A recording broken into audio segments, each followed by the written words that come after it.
मैं इस seize fire को जो ये हुआ है भारत और पाकिस्तान के बीच में, इसको कई दृष्टिकोण से देखता हूँ। पहला दृष्टिकोण तो ये है कि 22 अप्रैल का जो बुज़दिली वाला कायराना तरीके से किया गया जो हमला था निहत्थों पर, जिसमें कि मेरा बेटा लेफ्टिनेंट विनय नरवाल भी विक्टिम हुआ और आज हमारे बीच में नहीं है।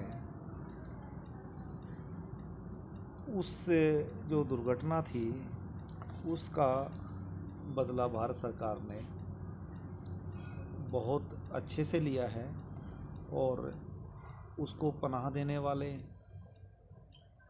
आतंकवाद की विचारधारा को पनपाने वाले, उसको बढ़ाने वाले, पालन पोषण करने वाले, आतंकी पैदा करने वाले और आतंकियों को इस से पहले जो भारत सरकार ने और सेना के तीनों अंगों ने और उसके जवानों ने जो कि जिस कार्य कुशलता के साथ काम किया और उस घटना का बदला लिया, वो काबिल तारीफ़ है। और जब बात आती है सीज़ फायर की, तो ये एक राष्ट्र की अपनी कूटनीति होती है, अपनी नीतियाँ होती हैं। अन्य देशों को भी देश भी इससे अछूते नहीं रहते।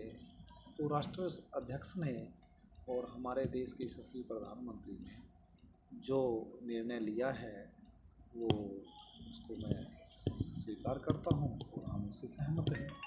अगर कोई दोबारा कार्रवाई करता है, इस तरीके की हमला करता है, तो भारत को जवाब देना चाहिए? देना नहीं चाहिए। मैं कहता हूँ यदि वो सीज फायर का उल्लंघन करता है तो उसको पाकिस्तान की तरफ से यदि सीज फायर का उल्लंघन होता है तो उसको ख़त्म कर देना चाहिए। एटलीस्ट बलूचिस्तान बन जाना चाहिए, एटलीस्ट पीओके पे हमारा कब्जा होना चाहिए, एटलीस्ट इस तीनिया जो बाल्टिस्तान का हम सुनते हैं वो सब चीज़ें, क्योंकि वहाँ के लोग भी इन लोगों से बहुत त्रस्त हैं। और ये यदि दोबारा करने की इसने हिमाकत की तो इसका अंजाम भी ऐसा ही होगा, क्योंकि पूरी दुनिया के सभी राष्ट्र आतंकवाद के मुद्दे पर एकजुट हैं और सभी चाहते हैं कि इस आतंकवाद रूपी राक्षस को का संपूर्णतः इसको नष्ट किया जाए, दुनिया से ख़त्म किया जाए, क्योंकि तभी सौहार्द के साथ हम सब रह सकते हैं।